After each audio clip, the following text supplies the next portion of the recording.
So, ano at sino yung namimiss mo sa Japan? Namimiss ko sa Japan siguro yung cold weather.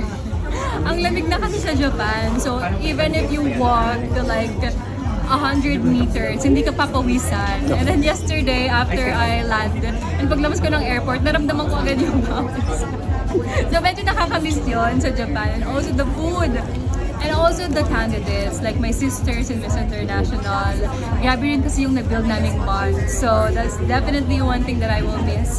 Na ngayon, back to normal na, back to our own lives. Wala na yung breakfast every morning with the girls from different countries.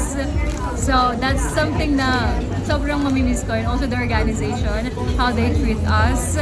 And also Catalina. Grabe kasi si Catalina sobrang bait, sobrang kalog. And she's a really lovely person.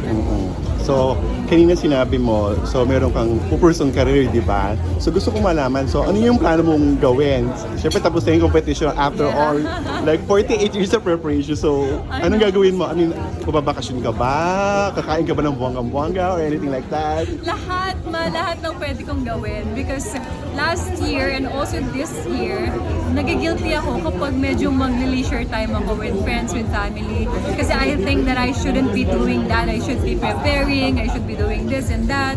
So medyo nakaka-guilty. But now that the competition is done, kakain tayo ng bongga, ng maraming lechon. Magta-travel tayo to different places and I will definitely have so many time for my friends and family. Okay. Thank you and congrats. Thank you, Ma.